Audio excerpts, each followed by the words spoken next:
नमस्कार, मेरा नाम है नितिन। जैसा कि मैं भारत यात्रा पर निकला हुआ हूँ, जिसका शीर्षक है भारत से मिलन। और अपनी यात्रा में आगे बढ़ते हुए मैं हूँ शामली और पानीपत के बीच में कहीं, और रात में इस मंदिर में रुका था। इसी मंदिर से जुड़ा एक अनुभव मैं आपसे साझा करूँगा। वो खास इस मंदिर से जुड़ा नहीं है, बस यहाँ आने से जुड़ा है, तो उस पर मैं बात करूँगा। आप वीडियो में बने रहिएगा। अच्छा, जैसा कि मैंने आपसे बताया था कि यहाँ पर मुझे कुछ महसूस हुआ। महसूस होने से क्या अर्थ है मेरा? असल में मैं चाहता हूँ कि मैं आपको यहाँ जो कुछ भी बताऊँ वो किसी प्रेजेंट के अनुभव से जुड़ा हुआ हो। मेरी यात्रा के दौरान जब कोई मुझे अनुभव हो तो उससे जुड़ा हुआ हो। मतलब पहले अनुभव, फिर उसको शब्द, ज्ञान। तो कल मैं यहाँ इसी बगीचे में टहल रहा था। टहलते टहलते मैं अचानक एक पेड़ के पास पहुंचा।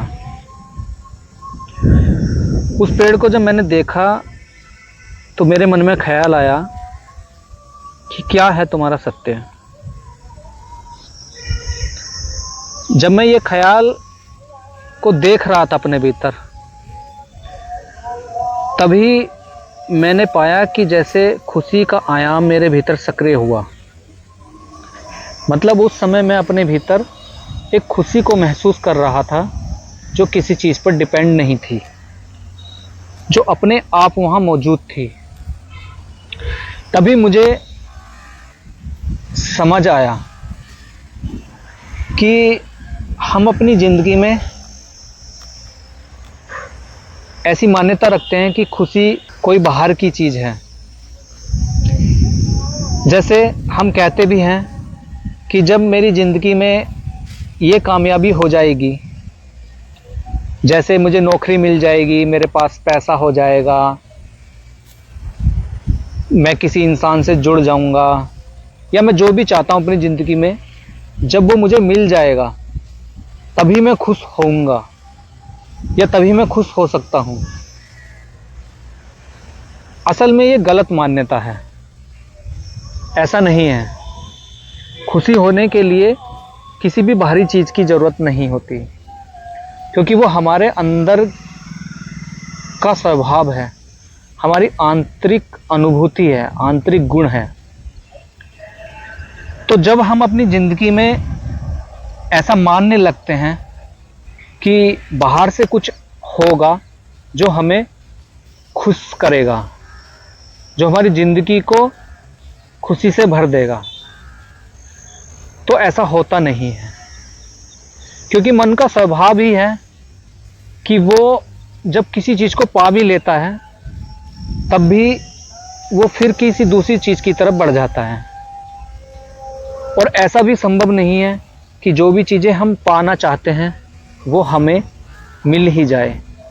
तो जब तक वो चीज़ हमें नहीं मिलती, एक दूरी बनी होती है हम में और उस चीज़ में, तब वहाँ मन को संघर्ष करने का मौका मिल जाता है, और वो संघर्ष के कारण खुद को बनाए भी रखता है।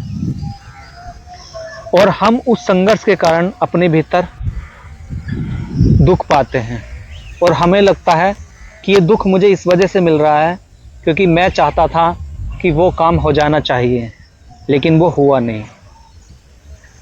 तो ऐसी बहुत सारी मान्यताएं हमारे भीतर पड़ी हैं, और वे इसलिए काम कर पा रही हैं क्योंकि कभी भी हमने अपने भीतर नहीं झांका, या हमें किसी ने नहीं बताया, नहीं सिखाया,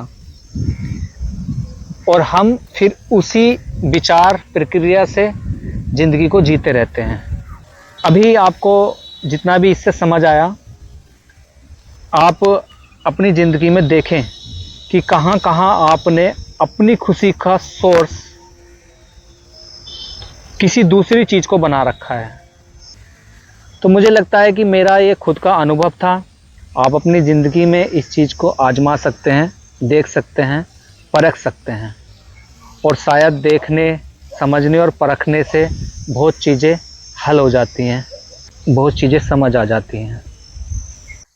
जैसा कि अब अभी हमने इस वीडियो में खुशी को समझने की कोशिश की, खुशी का आयाम क्या है उसे समझने की कोशिश की, और आप सबके सहयोग के लिए बहुत बहुत आभार।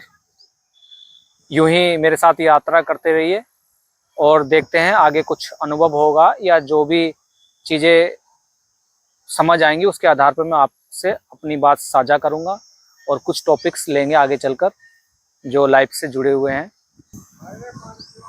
धन्यवाद।